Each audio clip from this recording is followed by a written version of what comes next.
70s. I have never told this story to anyone before. When I was in my 20s, I lived in a cabin that I built in the woods near a national park.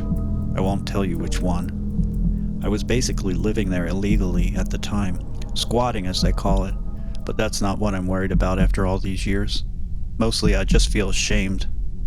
Something happened there on Halloween that has haunted me ever since. I was sitting down to a meal that took me all day to prepare when there was a knock on the door. I can't tell you how unusual this was. I had intentionally chosen the most remote, inaccessible location I could find. No one knew I was out there. I hoped that was the case anyway. As I walked to the door, I was praying it was a hunter or someone lost in the woods and not the police or the park service. When I opened the door, I was shocked to see a little boy standing there with a paper bag over his head. He said, "Trick or treat," in a festive tone. I stepped out onto the porch and looked around for an adult. He was apparently alone. His costume consisted of the paper bag with holes in it so he could see. I bent down. "What in God's name are you doing out here, son?" He repeated, "Trick or treat." I suddenly got frightened. It was twilight. The shadows in the trees were getting thick, and this situation was too bizarre to be real. Living alone so far out in the woods can get strange. I heard voices calling to me from the woods at night before. Sometimes children's voices. Actually, back then, I believed there were spirits in the woods, although now I imagine it was simply the product of my own loneliness and isolation. When he said it again in that same sing-song voice, "Trick or treat," I said, Okay, let me look." I started to think the forest nymphs or fairies were asking me for an offering, and it was dangerous to be inhospitable. I went back into the cabin and looked around for something to give him. All I had was some cough drops and a little matchbox car I had found on the street last time I was in town. I stepped back out onto the porch and handed him both. He took them and started to walk away. The smell of the food inside was pulling me back in. I called half-heartedly after him, "I have food." But he kept walking, fascinated by the little car. I was so confused and hungry, I just let him go. Years later, I got the real story. I was no longer living in the woods. I had rejoined society by then. The October 31st edition of the local newspaper ran a story about the 5-year anniversary of the disappearance of a 4-year-old boy. He was camping with his parents and his 6 other siblings in the national park. They woke up in the morning and he was gone. The article included 2 devastating pieces of information from my perspective. 1, the boy was upset about missing Halloween. 2, his family suspected that he was abducted because when his body was found, he was clutching a toy that didn't belong to him. The police withheld releasing specific details about the toy, but of course I knew what it was, and they were wrong. It did belong to him.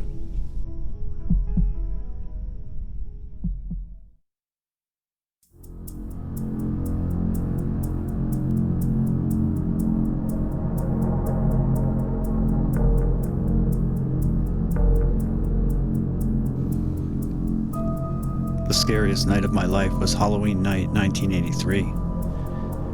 My friends and I were finally old enough to trick-or-treat after dark. I dressed as a bum as usual. My mom put egg on my face and covered it with coffee grounds to make it look like a beard. Anyway, me and my 4 friends were having fun trick-or-treating, filling up our pillowcases with candy when I lingered too long at a particular house. It was the second to last house on the block, and these people were friends with my parents, so while I was answering their questions about school and how my parents were doing, my friends drifted away to the next house. By the time I left, they were gone. This block was situated right on the edge of some woods and a golf course, and there was a path through the woods that you had to walk down to get to the other side of the block. My friends definitely went that way, so I followed them without thinking about it. As I turned onto the path, I looked up at the last house and saw a little boy looking down at me from the attic window. Behind him, the light from a TV flashed off and on a few times like lightning. I raised my hand to wave to him, but he disappeared between one of the flashes, like a scene from a movie. It was unsettling, and I started to feel scared. I was alone, and the trees in the woods were making weird sounds in the wind. I started to walk faster. Then, I thought I heard slurping noises coming from the woods in front of me. As I passed a little clearing in the trees, a man who was kneeling on the ground about 20 feet away spun his head around like I had startled him. I stopped for a second. He was bent over a lump of something, maybe a deer or a body. The skin on his pale white face was covered in what looked like blood. He made a gagging sound and spit something out on the ground before jumping to his feet in one quick motion. I screamed as I started running down the path at full speed. When I rounded the corner, I saw my friends about 5 houses down. I was up on that porch in less than a second. When I looked behind me, the street was empty. I told my friends, and they thought maybe it was a Halloween prank.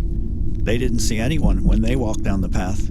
As we continued trick-or-treating, though, I kept looking over my shoulder. Nothing else happened, but I still had to walk home. My friends all lived closer to the nice neighborhoods where they gave out the good candy, but I had to walk 6 or 7 blocks to my neck of the woods. Thankfully, I made it home okay. My father worked nights, and my older brother didn't care what I did. He usually had a girl over, so I always stayed up late. I was watching movies in my room when sometime after 1 a.m., I heard that gagging sound again right outside my window. We lived in a ranch-style home, so my bedroom was on the ground floor. It was followed by a loud thud on the window. Again, I screamed like a child. I ran to get my brother, but he was already coming down the hall. He ran outside, but he didn't see anyone. I insisted we call the police. When they finally arrived, we showed them the gob of bloody flesh that he threw at the window. As we were all standing out there, I said, "Oh my God, there he is!" Amazingly, the same freak with blood around his mouth was standing beneath a street lamp, 50 yards away, watching us. After a moment of hesitation, the cops started walking toward the fence, calling him over, but he just stood there. He was dressed like an old farmer with a dirty old coat and a flannel shirt buttoned all the way up. Finally, the police got on their radios and started after him in earnest. A few days later, my father told me they never found him, but they found a half-eaten deer on the golf course. All my candy that year tasted like the smell of the bloody gob of meat on my window.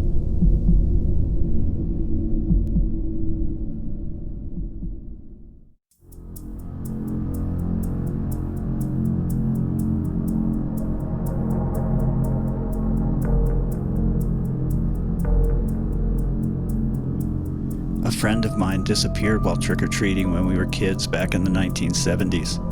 He was in a big group of kids that a single teenage babysitter was watching, and he wandered off. I wasn't there. Anyway, it was big news, and there was a huge search. Everyone expected the worst, but he was miraculously found in the park 2 days later in good health, still in his mummy costume. What was disturbing was the story he told. He used to play at my house, and a few weeks after all this happened, he told me and my mom the story. He said that a man without a head took him flying in the air over town at night. The man had long fingernails, and his fingers snapped and cracked like broken bones when he moved them, and he had huge wings like a bat. He said they only slept one time, in a hole, because the sun was out. He disappeared just before dark on Halloween night, and was found just after dawn on the second day, so he was right that there was only one set of daylight hours while he was missing. At night, he said this headless man would take him to a cemetery, dig up freshly dug graves, and make him eat pieces of the people inside. He used different words, of course. My mom had to ask him a lot of questions to get the story straight. For example, he didn't say freshly dug graves. He said the man didn't dig where there was grass, only when there was dirt that he could throw away. The man would get very excited and happy when my friend would eat, maybe because he didn't have a head. So my friend said he didn't mind doing it. He was having fun spending time with this man. They dug up mostly old people, he said. But he did tell us about a little boy the headless man took out of the ground who was wearing a blue rain jacket that was too big for him. He actually said that the boy tasted different. But what was most disturbing about this part of the story was the fact that a kid in the next town over was hit by a car, killed, and buried 2 days before Halloween. My mom told me later that an article in the newspaper about the accident said that the boy was buried in his dad's blue mail carrier jacket, which was obviously too big for him. We were in 2nd grade at the time, so this story kind of went over my head. My friend said that this man was nice to him, so I didn't worry about it. I wanted to fly too. It wasn't until years later that I understood how really strange it all was. My mom, to her credit, did not keep me from being friends with this kid. She must have worried about his mental state, or what really happened to him on those nights he was missing. In any case, my friend grew up as relatively abnormal as the rest of us, and like you and me, he's a big fan of scary stories.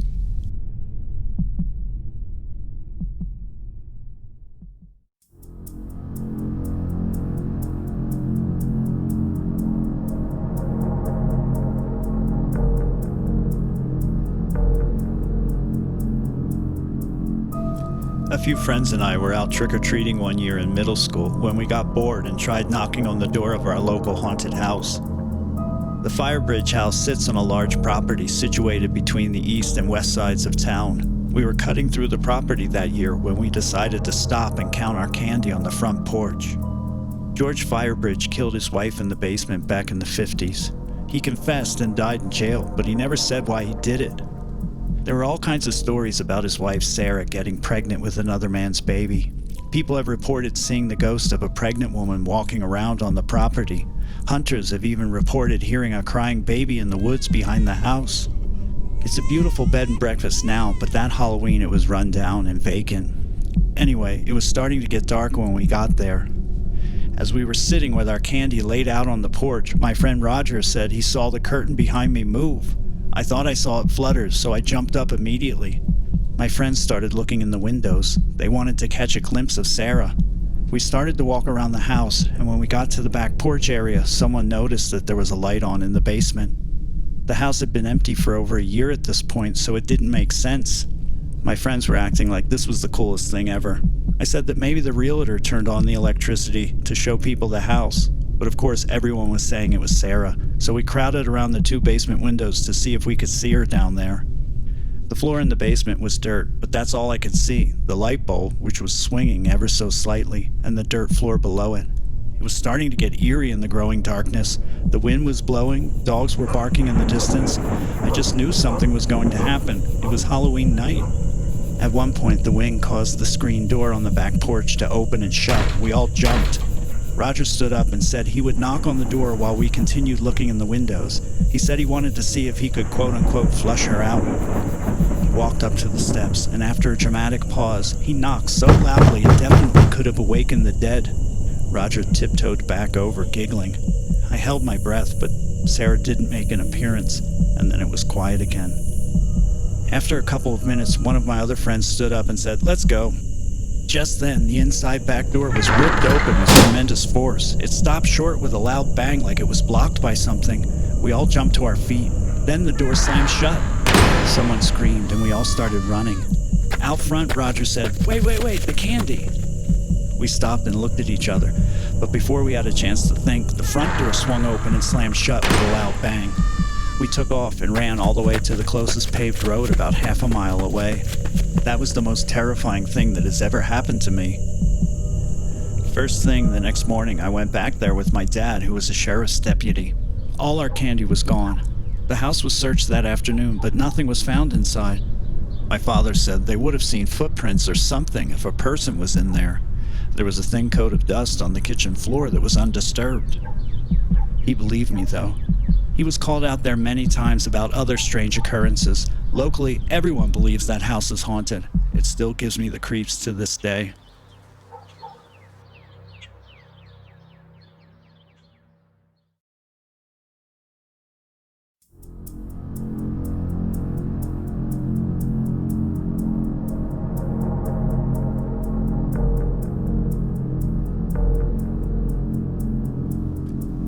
I went to a Halloween party years ago in Las Vegas that ended badly for me. I met a girl there who was dressed like a vampire. She was blonde and pretty, and I remember thinking that it was lucky that I was dressed like Robert Redford from the movie Butch Cassidy and the Sundance Kid. It was lucky because I was wearing a wig which covered my prematurely balding head. She was a little out of my league. We danced, drank, laughed, and had a great time together all night, so it felt perfectly reasonable when she wanted to get a hotel room sometime after midnight. Later, when we were kissing in the room, I remember there was a strange medicine-y taste in my mouth, and that's the last thing I remember. When I woke up, the room was almost completely dark. It was quiet. I could hear the traffic outside on the highway. I was horrified to find that I couldn't move anything on my body but my eyes. After a few minutes, I became aware of someone sitting in a chair near the bed. They had the comforter from the bed pulled over their head, so there was just a lump sitting there, quietly breathing. Eventually, they pulled the blanket off, and I could see it was Susan, my date. She started rocking back and forth, half singing, half speaking the words to the rhythmic song, Sweet Dreams. I couldn't keep my eyes open, and I drifted away again. The next time I woke up, there was a bright light in my face. Someone was straddling me, kneeling on my arms. It wasn't Susan. It was a man in a white doctor's costume splattered with blood, wearing a freakish, semi-clear mask across the upper half of his face. He had a hypodermic needle in his mouth, and he was working on my neck. On my chest, there was a ceramic cup with other hypodermic needles in it. The needles were all uncovered, with the pointy ends sticking up. Some of them had blood on them, and as this guy shifted his weight on top of me, they rolled around in the cup, I remember. I felt like I was strapped into the chair of a sadistic dentist. I was drifting in and out of consciousness for a while after that. Sometimes there were flashing lights. Sometimes I was in complete darkness. Sometimes there was music or the TV was on. Sometimes it was so dark and quiet, I felt like I was in a grave, buried alive. I was clearly experiencing a lot of confusion as I was seeing things that could not have been real. I saw Susan floating over the bed like she was swimming in the air. Once I saw the devil himself dancing through the room in slow motion, his red eyes looking at me the whole time. He was really enjoying himself. I saw Susan and the doctor sucking each other's blood, again floating off the ground, rolling on the ceiling, looking down at me with those same red eyes. The next time I woke up, Susan was kneeling on top of me.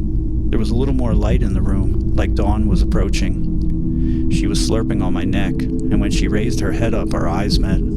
Her mouth was covered with blood. Tears filled my eyes, so she slapped my face hard. Then she called over to someone. Her voice was all garbled. I felt so sad and betrayed.